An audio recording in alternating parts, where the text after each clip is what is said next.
Bienvenidos queridos amigos a este repaso de la lección número 11 con el ministerio Viviendo por la Fe.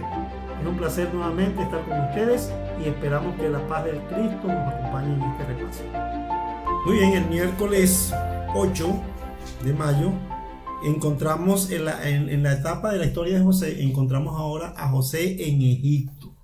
Una tierra completamente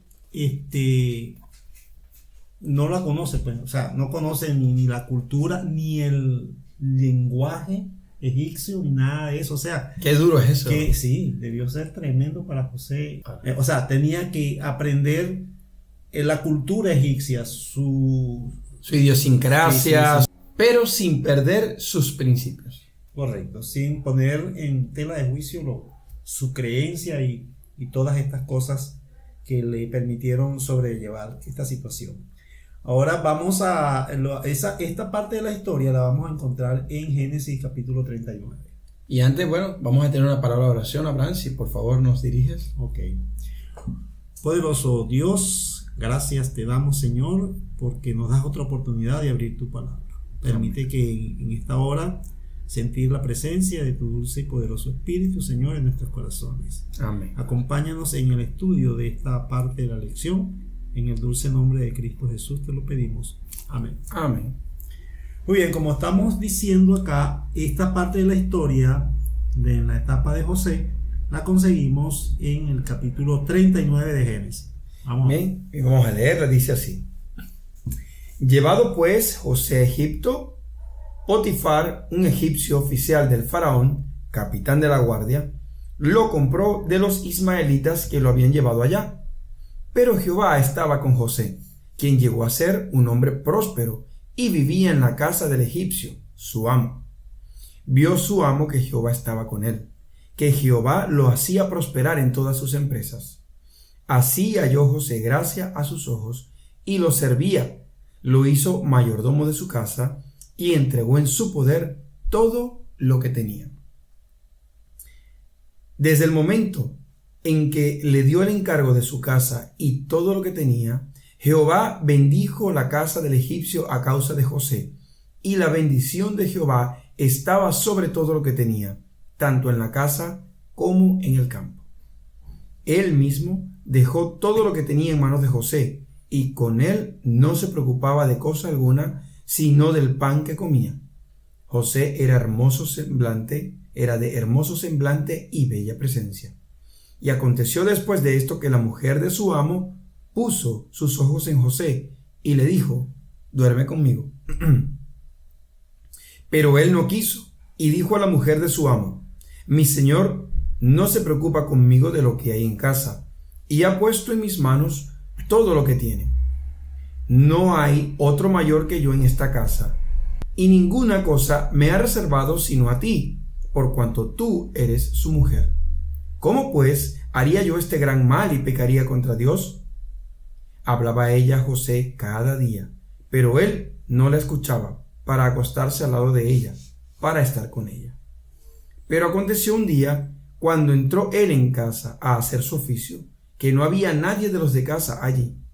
Entonces ella lo asió por la ropa, diciendo: duerme conmigo. Pero él, dejando su ropa en las manos de ella, huyó y salió. Cuando ella vio que le había dejado la ropa en sus manos y había huido fuera, llamó a los de casa y les dijo: mirad, nos ha traído un hebreo para que hiciera burla de nosotros.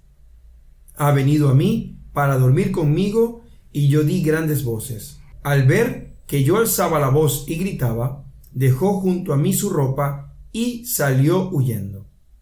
Puso ella junto a sí la ropa de José hasta que llegó su señor a la casa. Entonces le repitió las mismas palabras diciendo: el siervo hebreo que nos trajiste vino a mí para deshonrarme. Y cuando yo alcé voz y grité, él dejó su ropa junto a mí y huyó fuera. Al oír el amo de José las palabras de su mujer que decía: así me ha tratado tu siervo, se encendió su furor. Tomó su amo a José y lo puso en la cárcel, donde estaban los presos del rey, y allí lo mantuvo, pero Jehová estaba con José y extendió a él su misericordia, pues hizo que se ganara el favor del jefe de la cárcel. El jefe de la cárcel puso en manos de José el cuidado de todos los presos que había en aquella prisión. Todo lo que se hacía allí, él lo hacía. No necesitaba atender el jefe de la cárcel cosa alguna de las que estaban al cuidado de José, porque Jehová estaba con José y lo que él hacía, Jehová lo prosperaba. Amén. Bueno, entonces aquí encontramos, haciendo un resumen de todo este capítulo, la historia de José nos dice que fue vendido a Potifar y ahora trabajaba en la casa de su amo. Era esclavo y trabajaba en la casa de su amo. Para el capitán de la guardia trabajaba él. Así Potifar, la guardia del faraón. Y de inmediato José, claro, José tenía destreza. Sí. Y además el Señor pues le dio la sabiduría y la inteligencia para ir aprendiendo todo lo que era la cultura egipcia y todas estas cosas. Y de inmediato José empieza a destacarse. ¿Sabe algo, Abraham? Ahorita que lo comentas, ¿no? Que mucha gente pensará que José era un superdotado. Pero resulta y acontece que los hijos de Dios no es que sean superdotados, son personas disciplinadas. Hay un dicho japonés que lo dice un orador muy conocido llamado Yokoi Kenji, que los japoneses tienen un dicho que dice que la disciplina tarde o temprano vencerá la inteligencia. Las destrezas, estoy convencido de ello, de todos los hijos de Dios, no solamente radican en su capacidad mental, porque ciertamente todos los seres humanos tenemos capacidades mentales y más cuando cuidamos nuestro cuerpo, ¿no? Pero también es el producto de una vida disciplinada. Y cuando tú miras en la historia de gente que ha alcanzado sumar muchas cantidades de dinero, muchas veces esas personas han sido por su disciplina. Lo han logrado por la disciplina que tienen. Bueno, y que además Dios tiene innumerables promesas para aquellos que le son fieles. Así ¿Ves? es. Porque encontramos ahí en Deuteronomio cuál era lo que el pueblo de Israel tenía que hacer para que le fuera bien. Así es. La obediencia a todos los mandamientos de Dios. Así es. Y entonces el Señor también va inclusive mucho más allá en estas promesas y dice que no serás, que serás cabeza y no cola. ¿Ves? Porque los hijos de Dios deben de destacarse en todo y en donde estén. Claro, ¿ves? es que además de que Dios te da las instrucciones de cómo vivir, a eso le suma gracia, le suma bendiciones. Por eso es que a José también le va bien, no es porque es solamente su destreza o disciplina, no. Es que Dios estaba con él. Y fíjate que Moisés no sé cuántas veces lo repite, pero repite una cantidad de veces que te queda claro que no era solamente porque José fuese un muchacho habilidoso o superdotado, sino que era que Dios, Jehová, estaba con él. Correcto. Entonces aquí vemos que cuando Dios está al lado de sus hijos, pues todas las cosas tienen que ir bien, en excelentes resultados. Así entonces vemos que detrás de todo eso pues está Dios, y él no se toma el crédito para él, porque cuando él empieza a interpretar los sueños en esta parte de su historia, encontramos que siempre dice que el que describe o descifra los sueños no es él, sino Dios. Así ¿ves? es. Entonces tenemos que el poder de Dios estaba detrás de Jehová. Y fíjate que Potifar decía, se dio cuenta de esa situación. Sí, mira, eso es otro detallito, solamente te lo agrego, que dice que Potifar se dio cuenta que Jehová estaba con él. ¿Cómo sabía él que era Jehová? Eso lo dejamos para que cada uno lo analice. Así es. Entonces vemos aquí que José era una carta abierta a su amo. Así es. Y su amo pues confió tanto en él que a un mayordomo lo nombró como mayordomo de su casa. Pero cuando todo parecía ir bien, cuando todo iba de maravilla, encontramos una situación que dice aquí la palabra de Dios que José era como de hermoso parecer y de hermoso semblante, y pues esa belleza no iba a pasar desapercibida, sobre todo para este tipo de culturas que tenían muchas costumbres extrañas, pues. Sí. Entonces la esposa de Potifar se fija en José y en forma directa lo invita a acostarse con él. ¿Ves? Y no solamente era una vez. Cada día. Todos los días. ¿Te imaginas la presión entonces a la cual fue sometido José? Y bueno, pero él estaba poniendo siempre la confianza y su fe en Dios y su fidelidad a Dios, porque él se propuso en su corazón serle fiel a Dios en todo y Dios estaba con él. Pero entonces conseguimos que siempre José se negaba. Génesis 39:9 nos dice eso. Claro. Entonces, en vista de que ella no consigue en la situación, no consigue su objetivo, no menciona el nombre de la esposa de Potifar, solamente dice eso. Y entonces encontramos acá que el enemigo también busca la forma, la manera de entramparte. Claro. Y precisamente está en una situación donde nadie estaba en la casa, donde nadie podía ser testigo de lo que allí ocurrió. Cuando la tentación aparentemente era más irresistible, sí, fue cuando justamente se demostró el carácter que tenía formado José. Sí. Dicen que el hombre, o mejor dicho, el carácter es lo que eres cuando nadie te ve. Exactamente, es tu conducta cuando las personas es tu forma de conducirte delante de los demás cuando tú estás solo, cuando tú no tienes a nadie que te vaya a reprimir o te vaya a reprender por lo que tú estás diciendo. Entonces José es puesto bajo presión y bajo prisión también, porque resulta ser que José, la mujer de Potifar, pues hace allí una infamia, una mentira del tamaño de una catedral. Sí. Y es tanto así que José, por ese hecho, merecía la muerte. Claro. Pero resulta ser que no le dan la muerte. No le dan la muerte porque Potifar sabía quién era José. Exacto. Definitivamente sabía que José no iba a ir en contra de los mandamientos de Dios, porque dice allí, José conocía los mandamientos de Dios, ¿ves? Los 10 mandamientos. Claro. ¿Ves? Porque dice, ¿cómo yo voy a hacer mal a Dios, gran mal a Dios? Exacto. ¿Ves? Y ahí indica que, bueno, José sabía bien los mandamientos de Dios. Entonces, allí la esposa hace una cuestión, hace un entramado ahí de mentiras y lo mandan directamente a la cárcel, pero no a una cárcel cualquiera.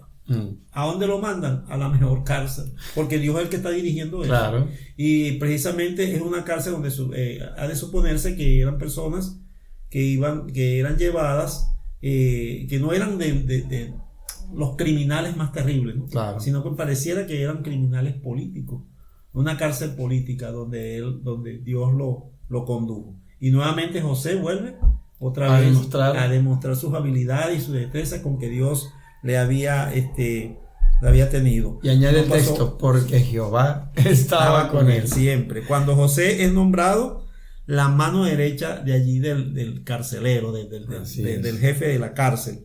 Detrás del éxito estaba ¿qué? La mano poderosa de Dios. Dice allí en Génesis 39:23, dice, no necesitaba atender el jefe de la cárcel cosa alguna, ¿verdad?, de las que estaban al cuidado de José, porque Jehová estaba con José. ¿Sabes qué? Me agrada mucho este texto porque demuestra que los verdaderos hijos de Dios están siempre dispuestos a servir a Abraham de manera desinteresada.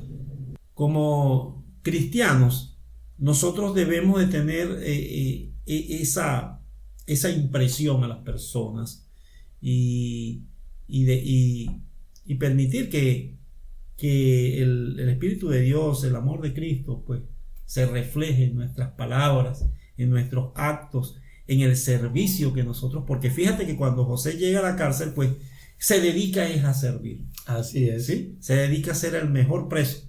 Mira, yo he aprendido algo, Abraham, que en el trabajo que uno desarrolla como profesional, en todo lo que uno haga, uno siempre tiene que tener no es ser cristiano los sábados en la mañana, No es que sirvo a los demás cuando hago la guardia de diácono, o cuando estoy de anciano de guardia, o cuando, yo qué sé, lo que sea que te toque hacer en la iglesia. No, ser cristiano en todos los ámbitos. Si eres un técnico en computación, el mejor técnico, dispuesto a darle al cliente la mejor atención posible, aun cuando el cliente te juegue mal. Sí, sí. Si eres, qué sé yo, un ingeniero de construcción, o si eres doctor, darle el mejor servicio posible para que esa persona reciba la mejor atención, porque el Espíritu de Dios está contigo. Sí. Y es un principio que el Señor nos dejó cuando estuvo aquí en la tierra. El Señor, antes de dar el mensaje de salvación, Él se preocupaba por las necesidades de las personas. Así. Y una vez que tenía satisfechas las necesidades de la persona, entonces presentaba el Evangelio. Presentaba el Evangelio, presentaba el amor de Dios, presentaba todas estas cosas maravillosas. Pero primero, el servicio es algo clave en esta parte. Y resulta ser que José tenía eso bien claro. Amén. Y estaba pendiente de todos los presos. Fíjate que cuando el panadero y el copero del rey, él se da cuenta de que su semblante ha decaído y eso. Y les pregunta. Sí, esos son detallitos que muchas veces pasan por el desapercibido. Pero José estaba tan pendiente de que cada uno de las personas, de los inquilinos en ese momento de la cárcel, pues se sintieran lo mejor posible. ¿Ves? Y bueno, el Señor siguió bendiciendo a José en este sentido. Quisiera leer algo acá con respecto a esta parte. Dice que José llevó a Dios consigo a Egipto y gracias a ello pudo vivir con alegría aún en medio de su aflicción. Convirtió en un hijo más bien que en un siervo, y eso lo hizo Potifar. Exacto. ¿Ves? No lo trató como un esclavo, sino lo trató como hijo. Como un hijo. El propósito de Dios es que los que aman y honran su nombre sean también honrados. ¿Qué te parece? Amén. Sean también honrados, y que la gloria dada a Dios mediante ellos se refleje en ellos mismos. Bueno, nosotros debemos de que la gloria de Dios sea manifestada en nuestras vidas. Así es. Y tenemos que hacerlo todos los días. Tenemos que buscar esa compañía, esa dirección de Dios en nuestros corazones todos los días de nuestras vidas. Dice que José resistió firmemente y dio evidencias del poder elevador del tenor de Dios en la respuesta que dio a la esposa de su señor. ¿Cómo yo voy a hacer este gran mal a Dios? ¿Ves? Entonces aquí se demuestra o aquí cae esa tesis del enemigo de que el hombre no puede cumplir los mandamientos. Así es. ¿Ves? No, el hombre está incapacitado, que esas son leyes y son exigencias que Dios tiene y que son muy grandes para el hombre, para cualquiera. Así es. Entonces aquí vemos que cuando Dios está en el corazón, estas exigencias no es que son exigencias, para nosotros son exigencias. Jesús dijo que lleva mi yugo, porque mi yugo es fácil, ligera mi carga. Ese es el yugo que Dios nos pide que llevemos. Eso, y entonces encontrar gozo y alegría por servir a Dios, por testificar que Dios está con nosotros y que ese amor tan grande también puede ser para las demás personas. Mira, me gustó una frase que le diste allí y lo hago en términos de reflexión, ¿no? Dice que José se llevó a Dios a Egipto y por eso pudo tener una vida exitosa y feliz. Pero hoy en día muchas veces nos sentimos tentados de llevarnos a Egipto a la casa de Dios. Al revés. Y vivimos vidas amargadas. Quiere el Señor que podamos resistir esa tentación de traer a Egipto a la casa del Señor. No podemos hacerlo, porque de otro modo no tenemos una existencia feliz. Y así como una vida en Cristo puede influenciar para bien a unos, la vida apartada de Cristo puede influenciar para mal a los otros. Así es. Entonces debemos tener mucho cuidado con esto, porque Dios ha colocado o ha hecho todo lo posible y hizo todo lo posible para que nosotros seamos victoriosos por la gracia y el amor de Cristo. Dice, aunque estén expuestos a la tentación, deberían saber que hay una defensa al alcance de la mano. Si finalmente no reciben protección, será por su propia culpa. ¿Ven? Tremendo. Sí, y aunque estén rodeados de las más terribles tentaciones, hay una fuente de fortaleza a la cual pueden recurrir para recibirlo. Qué maravilloso Amén. Dios, qué maravilloso es nuestro Señor, que ha colocado las herramientas para que nosotros, por la gracia de nuestro Señor Jesucristo, podamos ser vencedores en medio de cualquier circunstancia y problema. Amén. Y más que vencedores, como dijo el apóstol. Sí, sí. Bueno, ¿qué te parece si tenemos una palabra de oración, Abraham? Querido Padre, gracias porque nos dejas ejemplos en tu palabra de que a pesar de que podemos estar pasando situaciones totalmente adversas, si te tenemos a ti, Señor, todo puede ser reconvertido para no solo beneficio personal, sino para beneficio de aquellos que nos rodean. Gracias por proveernos las herramientas necesarias para vencer el mal en medio de la prueba. Amén. Son bendiciones que te agradecemos y que te pedimos también, Señor, en el lindo y dulce nombre y sagrado de Cristo Jesús. Amén. Amén. Bueno, Los esperamos, ¿no? A la siguiente. Bendiciones.